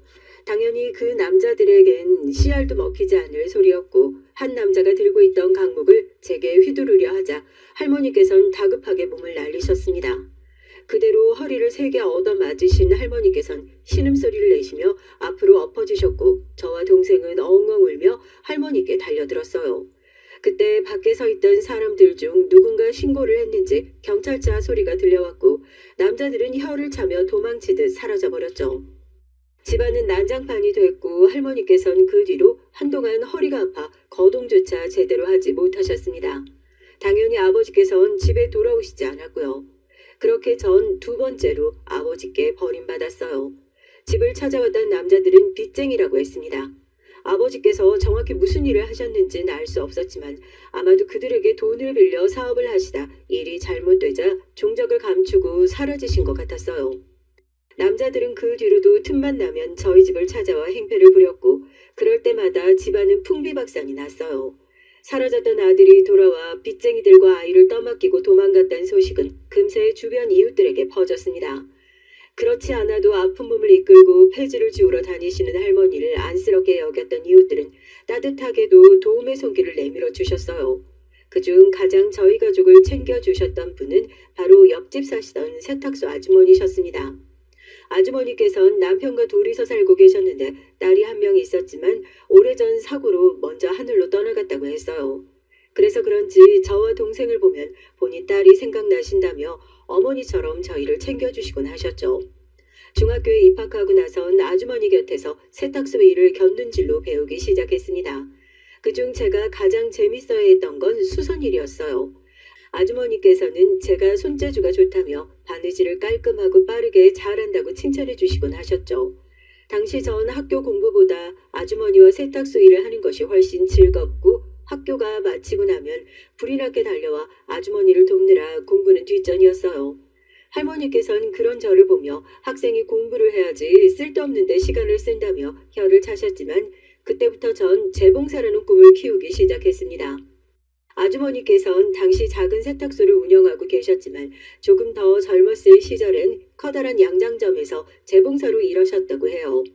아주머니 곁에서 미신기 다루는 법이며 옷감 자르는 법을 배우며 언젠간 저도 아주머니처럼 옷을 만드는 사람이 되고 싶다고 생각했죠. 그렇게 전 고등학생이 됐고 동생도 초등학교에 입학하게 됐습니다. 동생의 입학식을 앞두고 전 제가 받았던 것처럼 동생에게도 예쁜 책가방을 선물해주고 싶었어요. 그러나 당연히 수중엔 돈이 없었고 학생이었던 제가 일해서 돈을 벌 수도 없었죠. 고민하던 차에 아주머니께서 그동안 세탁소 일을 열심히 도와줬으니 수고비를 주시겠다며 동생의 선물을 살 수 있을 정도의 돈을 주셨고 전 기쁜 마음으로 봉투를 받아들고 시내로 향했습니다. 그렇게 도착한 가게에서 동생에게 꼭 어울릴 만한 하얀색 가방을 사들고 집으로 돌아가던 길이었어요. 저 멀리 골목길에서부터 작은 아이 한 명이 저를 향해 달려오고 있더군요. 조금 더 가까워지니 그 아이가 동생이란 걸 알 수 있었습니다. 동생의 얼굴은 눈물로 범벅이 된 채였어요. 깜짝 놀라 달려가 무슨 일이 있냐 물으니 동생이 꺽꺽대며 할머니가 이상하다고 했습니다. 순간 심장이 쿵 내려앉는 기분에 동생 손을 잡고 급하게 집으로 달려갔죠. 할머니께서는 언제나처럼 얇은 이불을 깔고 그 이위에 누워 계셨어요. 가방을 바닥에 집어던지듯 내려놓고 할머니를 부르며 달려들었지만 할머니께서는 아무런 반응이 없으셨습니다. 제가 집에 돌아오면 언제나 우리 예쁜 손녀 왔냐 하시며 절 맞아주시던 할머니였는데 그날의 할머니께서는 너무나 싸늘했습니다. 차갑게 식어버린 할머니의 손을 잡고 그 자리에서 한참을 울었어요. 동생은 옆에서 할머니가 어디 아픈 거냐고 계속해서 물어봤지만 전 아무 대답을 해줄 수 없었습니다. 그렇게 퉁퉁 부은 눈으로 간신히 몸을 일으켜 아주머니를 찾아가 할머니의 부고를 알렸어요. 아주머니께서는 저와 동생을 꼭 끌어안아 주셨습니다. 그 품이 만나본 적도 없는 어머니의 품처럼 너무나 따뜻해서 울다가 까무룩 기절을 했던 기억이 납니다. 아주머니께서는 할머니의 장례를 치를 수 있도록 도와주셨고 갈 곳을 잃은 저와 동생을 거두어 주셨죠. 아버지께서는 끝내 할머니의 장례식에도 나타나지 않으셨습니다. 그때만큼 아버지가 원망스러웠던 적이 없었던 것 같아요.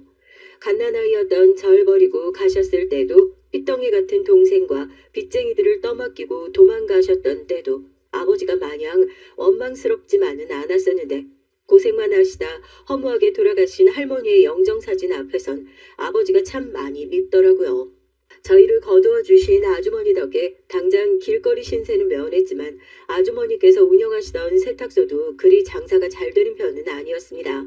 먹는 입이 둘이나 늘었으니 형편이 어려워질 것이 뻔했고 당시 고등학생이었던 전 마음이 몹시 무거웠어요.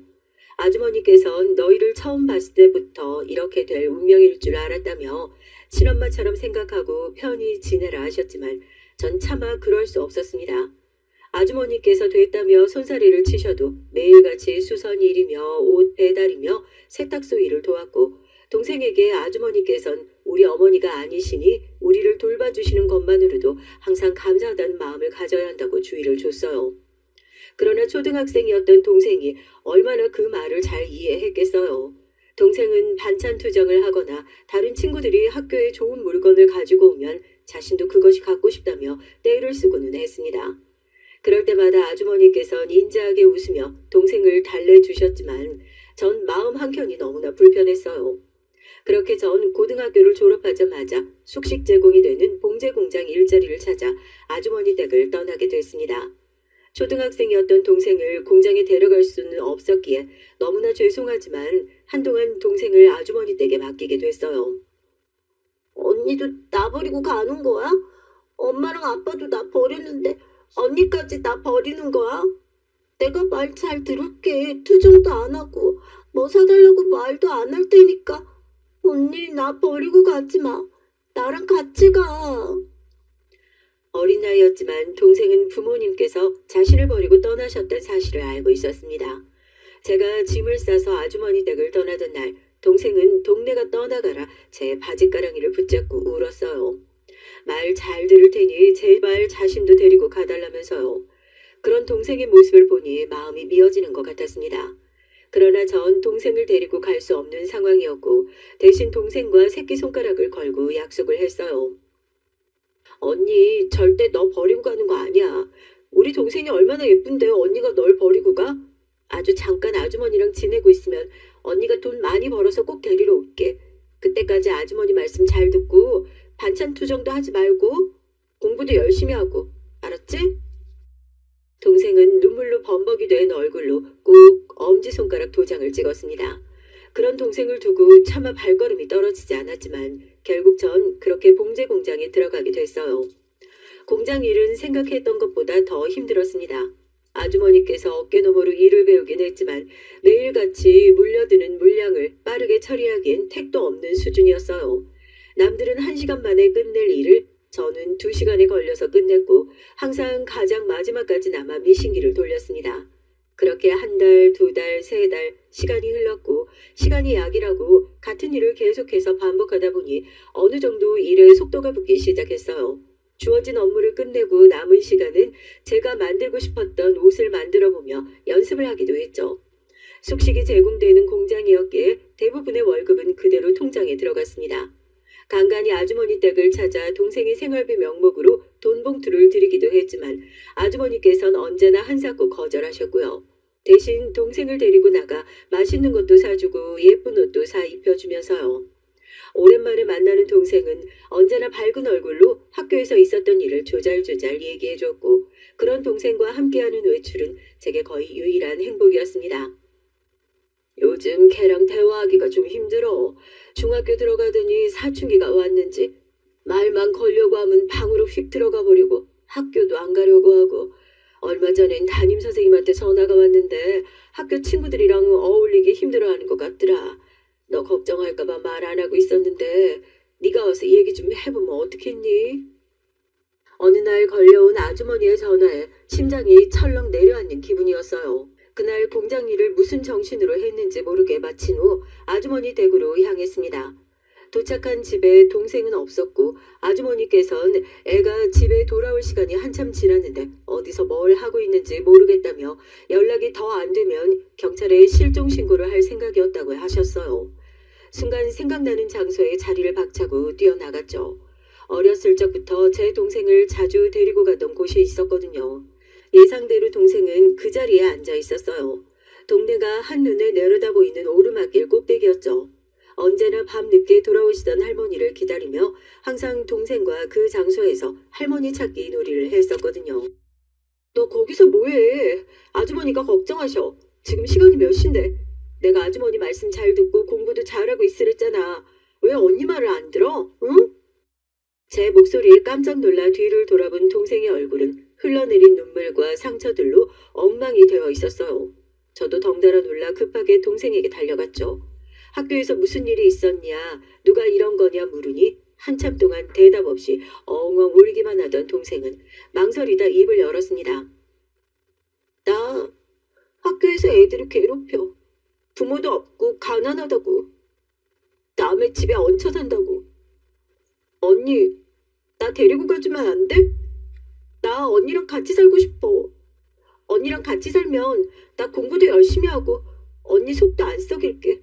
제발 나 데리고 가. 여러분이라면 그 상황에서 어떻게 대답하셨겠어요? 현실적으로 생각하자면 저보다 아주머니께서 동생을 훨씬 잘 돌봐주실 수 있는 상황이었지만 전 도저히 입이 떨어지질 않았습니다. 그저 동생과 같이 눈물을 흘리며 등을 토닥여줄 뿐이었죠. 그렇게 전 결국 아주머니 댁에서 동생을 데리고 나왔어요.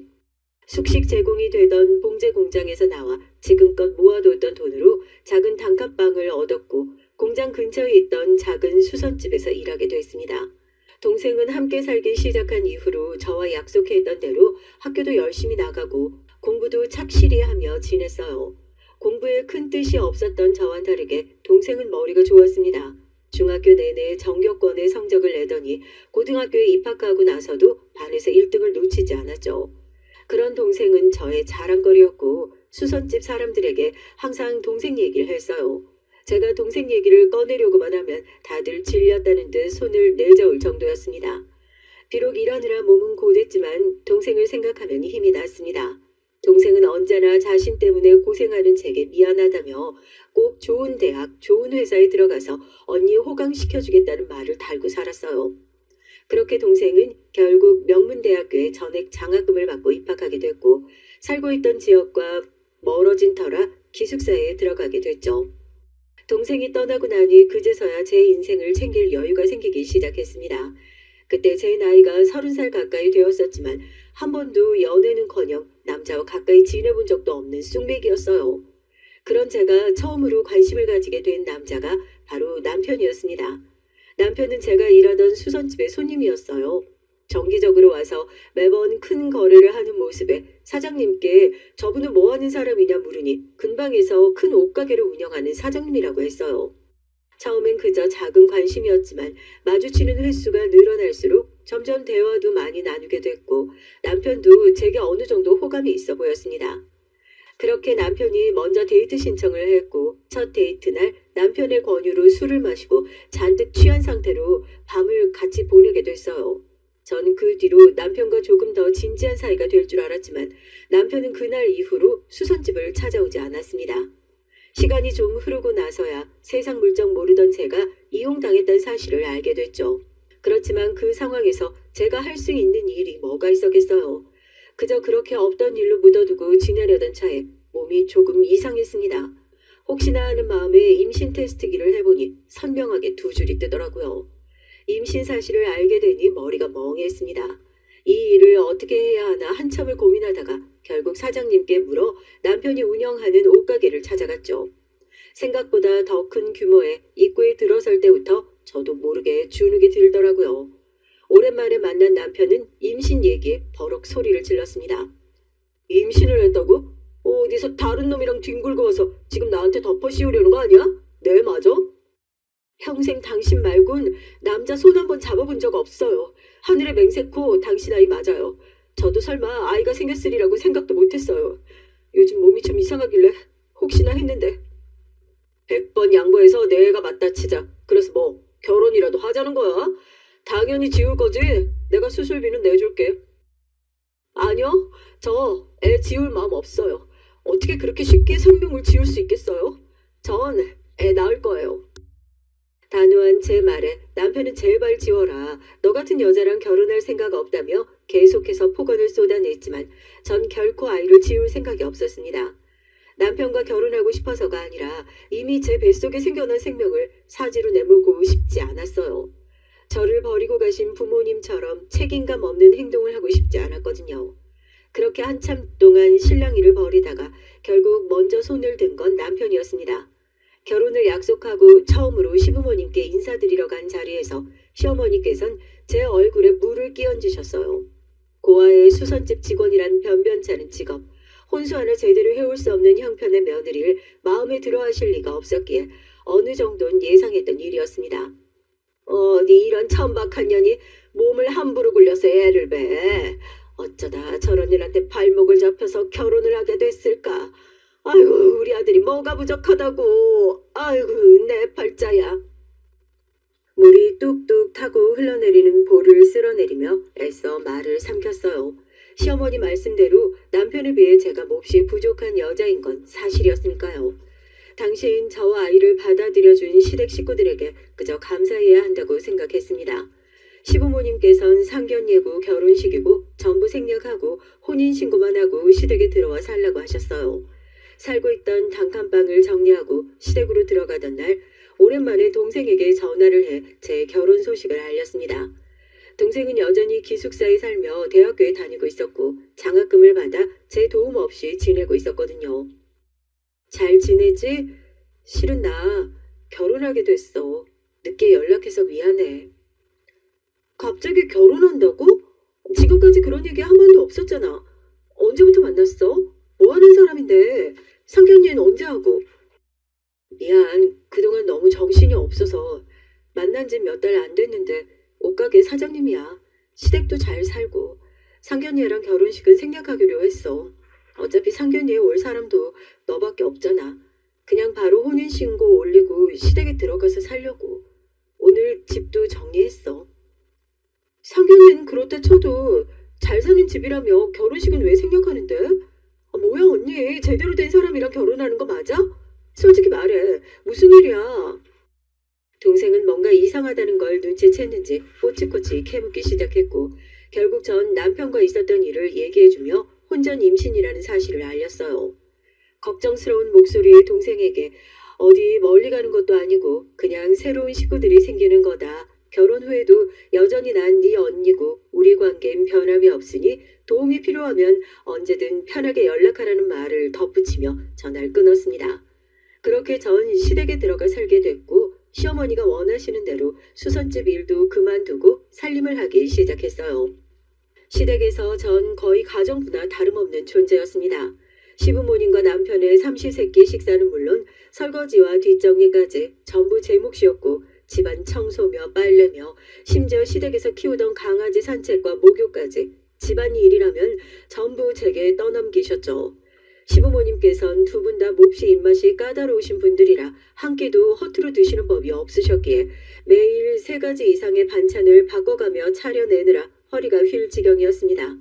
시어머니께선 제가 집안 청소를 하고 난 후엔 반드시 텔레비전 뒷면이며 소파 밑을 손가락으로 훑어보시곤 먼지가 제대로 닦이지 않았다고 역정을 내시곤 했어요. 밥을 정갈하게 차리기를 해. 청소를 깔끔하게 해놓기를 해. 몸 함부로 굴려서 남자 꼬시는 것 말고 제대로 할 줄 아는 일이 있기는 하니?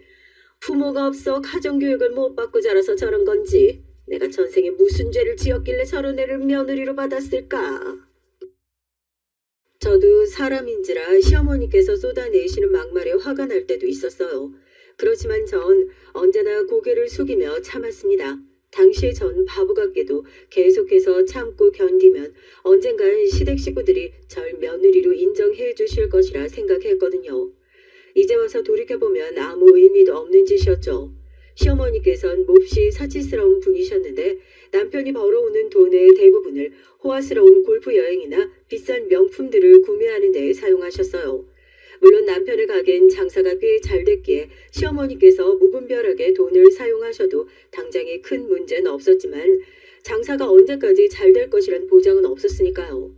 이 부분에 대해서 남편과 몇 번이나 상의를 해보려 했지만 결혼 후로 남편은 매일같이 가게에 나가서 밤 늦게나 돌아왔고 제대로 된 대화조차 나눌 시간이 없었습니다. 만삭의 몸이 될 때까지도 전 모든 집안일을 도맡아 했어요. 어느 날은 너무나 몸이 좋지 않아 시어머니께 조심스레 오늘은 밥을 차리기 힘들 것 같다는 얘기를 드렸는데 시어머니께서는 언성을 높이시며 나 때는 애 낳기 직전까지도 밭에 가서 일을 했다. 뭐가 그리 힘들다고 엄살을 부리냐며 주방으로 제 등을 떠미셨습니다. 결국 어지러워 제대로 서 있지도 못하는 상태로 반찬이며 국을 차려내고 그대로 주방에서 쓰러진 적도 있어요. 병원을 찾을 때마다 의사는 제게 몸을 더 잘 돌봐야 한다. 산모가 건강해야 아이도 건강하다 당부를 했지만 시댁 식구들은 제 몸 상태에 전혀 관심이 없었습니다. 그 뒤로도 몇 번이나 집안일을 하다 쓰러졌지만 다행히도 아이는 건강하게 태어나 줬고 예쁜 공주님을 낳았어요. 아들을 바라셨던 시부모님과 처음부터 아이에게 별 관심이 없었던 남편은 시큰둥한 반응이었지만 그래도 전 딸을 보며 조금이나마 힘을 낼 수 있었습니다. 맘 붙일 곳 하나 없던 공간에 온전히 사랑을 쏟아부을 수 있는 상대가 생기니 어찌나 행복해던지요. 예, 가게에 좀 다녀와라. 무슨 서류를 놓고 간 모양이더라. 가는 김에 마트 들러서 저녁장도 봐오고. 그러던 어느 날 남편이 놓고 간 서류를 가져다 주기 위해 결혼 후 처음으로 옷가게를 찾아가게 됐어요. 여전히 어마어마한 규모의 낡은 옷차림에 제가 조금 초라해지는 기분이 들었지만 난 이제 이 가게의 사모님이니 기죽을 것 없다는 생각으로 당당하게 안으로 들어섰죠. 카운터에 서 있는 직원에게 남편을 만나러 왔다 말하자 직원은 영문을 모르겠다는 표정이었습니다. 그쪽이 사모님이시라고요? 사모님은 지금 사장님이랑 같이 창고에 계실 텐데 가게 잘못 알고 오신 거 아니에요? 직원의 말에 순간 머릿속에 안 좋은 예감이 스쳤어요. 들고 온 서류를 아무렇게나 직원에게 던져주고 급하게 의류 창고로 달려갔죠. 창고 문을 박차고 들어가자 어두컴컴한 구석에서 딱 붙어있는 남녀가 눈에 들어왔습니다.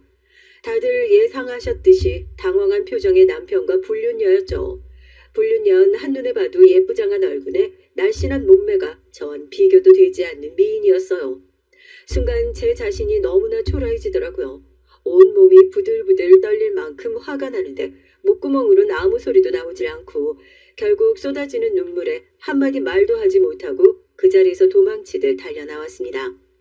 그렇게 길거리에 주저앉아 한참을 오열하는데 인생에 엄청난 회의감이 몰려왔어요. 솔직히 남편의 불륜을 의심해 본 적이 없는 건 아니었습니다. 남편은 언제나 제게는 제대로 눈길조차 주지 않았고 외박을 하는 날도 잦았고요. 사랑하지도 않는 여자와 책임감에 결혼했으니 어찌 보면 예상된 결과였지만 전 그동안 애써 그 사실을 부정하려 했습니다. 비록 저와 남편의 사이가 가깝진 않아도 절 속이지 않을 것이라 믿었거든요. 사랑스러운 딸을 두고 부정을 저지르고 다닐 만큼 최악의 인간은 아닐 것이라고 믿고 싶었던 거예요. 그러나 그런 믿음은 한순간에 모두 산산조각 나버렸고 눈앞이 캄캄했습니다. 이런 사실을 알고 나서도 제대로 돌아갈 곳은 시댁밖에 없었거든요. 언니, 연락도 없이 어쩐 일이야? 무슨 일 있었어? 얼굴이 왜 그래? 거기 서 있지 말고 얼른 들어와. 밥은 먹었어? 동생은 대학교를 졸업한 후 작은 원룸에서 혼자 지내고 있었고 도저히 시댁으로 돌아갈 수 없었던 전 무거운 발걸음으로 동생에게 향했습니다. 평소와 다름없이 절 따뜻하게 맞아주는 동생의 모습에 겨우 멈췄던 눈물이 다시 터져 나오더라고요. 아이처럼 엉엉 우는 절 동생은 아무것도 묻지 않고 끌어안아줬어요. 등을 토닥여주는 동생의 손길에 중학교 시절에 제 품에 안겨 울던 동생이 떠올랐습니다. 그렇게 작던 아이가 언제 이렇게 다 커서 나를 달래주고 있나 하는 생각이 들더라고요. 그날 밤은 오랜만에 동생과 이런저런 얘기를 하며 보냈습니다. 할머니와 셋이서 나들이를 나갔던 얘기, 세탁소 아주머니께 혼났던 얘기, 어렸을 적 추억을 떠올리며 간만에 모든 근심 걱정을 잊을 수 있었던 것 같아요. 그렇게 꿈 같은 밤이 지나고 다음날 아침 떨리는 마음으로 핸드폰을 확인했지만 시댁 식구들에게선 아무런 연락이 와 있지 않았습니다. 혹시나 밤새 절 찾지는 않았을까 남아있던 일말의 기대마저 무너져 내렸죠. 동생의 배웅을 뒤로 하고 시댁으로 돌아가니 집 안은 아무도 없는지 조용했어요. 심지어 항상 사람이 오면 방귀로 나오던 강아지조차 집에 없더라고요. 다들 어딜 나갔나 싶었던 차에 때맞춰 문이 열리고 시부모님께서 들어오셨습니다. 어머니 죄송해요. 어젯밤엔 아유 넌 현관에서 정신 사납게 뭐하니. 쟤는 어린 것이 누굴 닮아서 저렇게 성질이 고약한가 몰라. 점심 먹고 왔으니 밥자를 필요 없다. 시부모님의 뒤로 남편이 강아지와 딸을 안고 따라 들어왔고 딸은 한바탕 울었는지 퉁퉁 부은 얼굴이었습니다. 무슨 상황인지 이해가 잘 되지 않아 당황스러운 눈으로 남편을 바라봤지만 남편은 제게 아이를 휙 떠넘기고는 방으로 들어가 버리더라고요. 우리 딸 왜 그래? 어디 다녀왔어? 할머니가 엄마 없으니까 맛있는 거 먹자고 그랬는데 엄마 없인 나도 안 간다고 하니까 할머니가 나 엄청 혼냈어. 그럴 거면 엄마랑 같이 집 나가버리래. 아이의 말에 시부모님을 돌아보니 두 분은 아무렇지도 않은 표정으로 소파에 앉아 텔레비전을 켜셨어요. 상황을 보니 제가 없는 틈을 타 가족끼리 좋은 식당에 가서 외식을 하고 온 것 같았습니다. 저희 딸은 저 없이는 안 가겠다고 떼를 쓰다 혼이 난 듯 했고요. 어머니, 아무리 그래도 애한테 말씀이 너무 지나치세요. 애가 지혜미를 닮아서 아주 성질머리가 고약해. 그럼 집에 밥 해주는 사람이 없는데 나가서 먹어야지. 뭐가 문제야? 그리고 너는 말이야. 말도 없이 집에 안 들어왔으면 죄송합니다. 싹싹 빌어도 모자랄 판에 어디서 시애미한테 훈계질이냐? 저도 이 집 식구예요. 밥 해주는 사람 아니라요. 제가 연락도 없이 집에 안 들어왔는데 걱정도 안 되셨어요? 얘가 미쳤나? 어디서 시부모한테 큰 소리야? 너 같은 거 어디 가서 콱 죽어버리든 말든 안 내야 할 바 아니다. 시어머니의 말씀에 눈물이 쏟아졌습니다. 제가 그동안 이 집에서 바친 세월은 정말 아무런 의미가 없었구나. 모든 것이 의미 없게 느껴졌고 더 이상 이 공간에서 1분 1초도 머물고 싶지 않았어요. 전 그대로 방으로 들어가 짐을 싸기 시작했고 침대에 누워있던 남편은 그런 저를 말없이 바라보기만 했습니다. 그렇게 제가 짐가방을 들고 시댁을 빠져나오는 동안 시댁 식구들 그 누구도 절 말리지 않았어요. 키우던 개가 집을 나가도 그렇게까지 방치하진 않을 거예요. 시댁 식구들에게 전 개만도 못한 존재였다는 뜻이었죠. 그 길로 바로 동생의 집으로 향했고 동생은 기다리고 있었다는 듯이 절 맞아줬습니다. 동생에게 그간 있었던 일들을 전부 솔직하게 털어놓자 동생은 절 대신에 몹시 화를 내줬어요. 어떻게 그런 역겨운 인간들이 있을 수 있냐며 지금까지 참느라 너무 고생했다고요. 언니, 당장 이혼해. 더 이상 참고 살 필요 없어. 그 인간 같지도 않은 것들한테 복수해야지. 복수? 복수를 어떻게 하는데? 이혼한다고 해봤자 그 여자랑 재혼해서 잘 살지 않을까? 소송을 걸어야지. 뻔뻔하게 불륜 저지른 죄를 물어야 할 거 아니야. 게다가 지금 시댁 식구들한테 구박당했던 것도 전부 위자료로 받아낼 거야. 소송이라니 이혼 소송 말하는 거야? 그거 한두 푼 드는 거 아니야. 변호사도 선임해야 되고 나 모아둔 돈 하나도 없어. 언니 걱정하지 마. 나 믿고 내일 가서 애 데려와. 그리고 남편한테 이혼하자고 소송하겠다고 말해. 동생은 취업해서 돈을 벌고 있긴 했지만 사회 초년생이었고 모아둔 돈이 많을 리가 없었어요. 도대체 뭘 믿고 저렇게 큰 소리를 치는 건지 이해가 되지 않았지만 언니가 안 하면 내가 가서 대신 큰 소리 치고 올 거라며 언성을 높이는 동생 탓에 결국 알았다고 대답했죠. 그렇게 다음 날이 됐고 전 한참을 고민하다 결국 시댁으로 찾아갔습니다. 이혼하겠다는 제 말에 남편의 표정이 눈에 띄게 밝아지더라고요. 네가 먼저 이혼하겠다고 말한 거다. 말 바꾸지 마. 애 키울 돈도 없으니 당연히 양육권은 포기하겠고 같이 번 돈 없으니 위자료도 한 푼 못 줘. 아니, 나 합의 이혼 안 해. 당신하고 이혼 소송할 거야. 당신 불륜 저지른 거 그동안 나 사람 취급도 안 하고 부려먹었던 것들 전부 그냥은 안 넘어가. 이혼 소송? 너 소송 절차가 어떻게 진행되는지는 아니? 변호사 선임 비용은 얼마인지는 알고 대출이라도 받으려고 변변찮은 직업도 없는 애가 자존심만 살아서는. 시댁 식구들은 이혼 소송을 하겠다는 제 말에 비아냥거리며 절 비웃었어요. 솔직히 말하자면 소송 얘기를 꺼내면서도 마음 한켠이 무겁긴 했죠. 자기만 믿으라던 동생 때문에 큰 소리를 치긴 했지만 시어머니 말씀대로 전 변변찮은 직업조차 없는 무일푼이었으니까요. 그렇지만 여기서 기가 죽어서는 안 된다고 생각하며 마음을 다잡았습니다. 큰 소리가 오가는 와중에 구석에서 눈치만 보고 있던 아이 손을 꼭 잡고 제 쪽으로 끌어당겼어요. 아인 제가 데려갈 거예요. 여기 있어봤자 제대로 된 가정교육도 못 받고 자랄 게 뻔해요. 제가 잘 키울 테니 양육비만 보내주세요. 얘가 아무리 꼴통이라도 우리 집안 핏줄인데 어딜 데려가? 너는 집 나가도 애는 두고 가라. 부모 없이 자란 애가 어디서 가정교육을 우느네. 어머니, 집안 핏줄이기 이전에 제 딸이에요. 저도 이 정도 권리는 있어요. 그리고 저 부모 없이 자랐어도 어머니 아들보다 멀쩡한 인간이에요. 그렇게 전 뒷목 잡고 쓰러지시는 시부모님을 뒤로 하고 딸과 함께 집을 나왔습니다. 일단 소송하겠다 큰 소리를 치고 돌아왔는데 이제 어떻게 해야 할까 앞날이 막막했죠. 동생은 믿는 구석이 따로 있는 건지 걱정이 많았던 저와는 다르게 싱글벙글이었죠. 언니, 우리 내일 만나러 갈 사람 있으니까 준비해. 언니 소송 도와주실 분이야. 조카도 데리고 가자. 동생의 말에 동생이 벌써 변호사분이라도 모셔놨나 싶었어요. 돈이 어디서 나서 변호사를 고용했는지 혹시 나 때문에 대출이라도 받은 건 아닌가 걱정이 앞섰죠. 예쁘게 차려 입으라는 동생의 말에 그나마 가지고 있는 옷 중에서 제일 좋은 옷을 꺼내 입고 동생을 따라 나섰습니다. 약속 장소는 아주 고급스러운 레스토랑이었고 동생은 테이블에 앉아있던 노년의 남성을 보고 반갑게 손을 흔들었어요. 저분이 변호사님이시구나 하는 생각에 가까이 다가가 인사를 하려던 찰나였습니다. 아버지? 테이블에 앉아있던 사람은 다름 아닌 저희 아버지였어요. 20년도 넘는 세월이 흘렀기에 제 기억 속 모습보단 훨씬 나이가 드신 얼굴이었지만 그래도 한눈에 알아볼 수 있었습니다. 그동안 잘 지냈니? 너무 오랜만이구나. 아버지께선 눈물을 글썽이시며 저를 꼭 껴안아 주셨고 어떻게 된 상황인지는 알 수 없었지만 제 등을 쓰다듬어 주시는 손길에 저도 모르게 눈물이 나더라고요.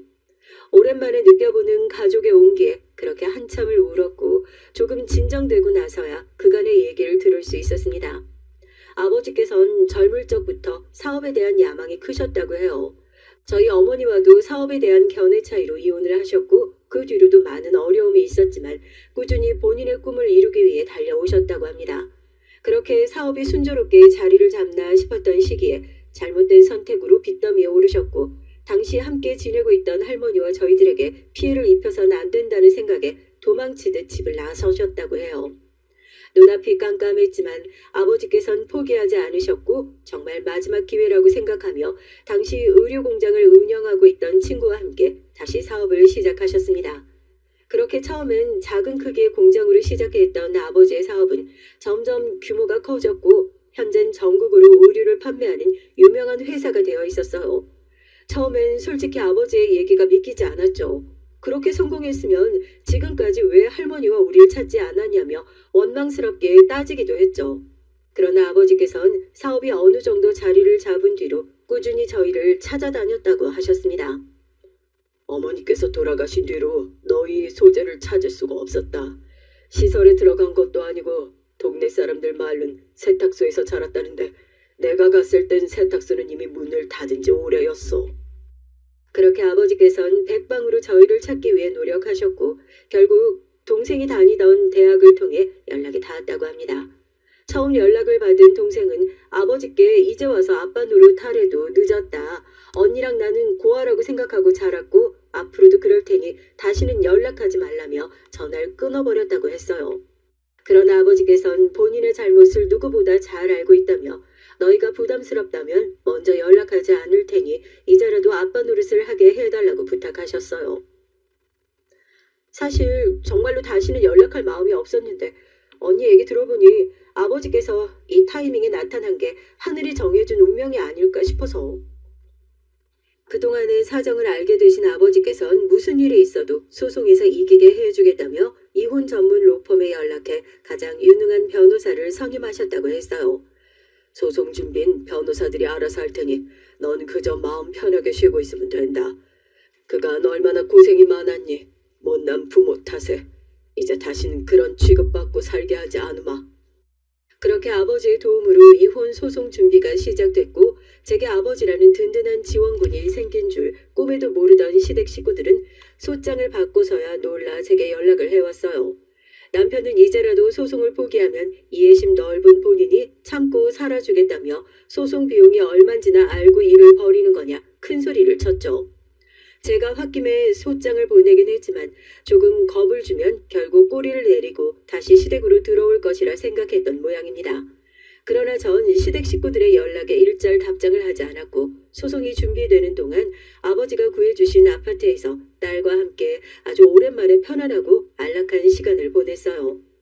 시간이 흘러 재판 당일이 됐고 아버지께서는 본인의 롤스로이스를 타고 변호사와 함께 아파트 앞으로 절 데리러 오셨습니다.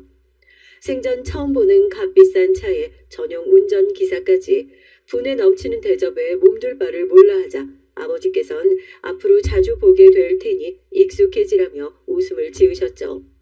도착한 법원 앞에는 시댁 식구들이 서 있었고 전 그들 앞에서 당당한 모습으로 롤스로이스에서 내렸어요.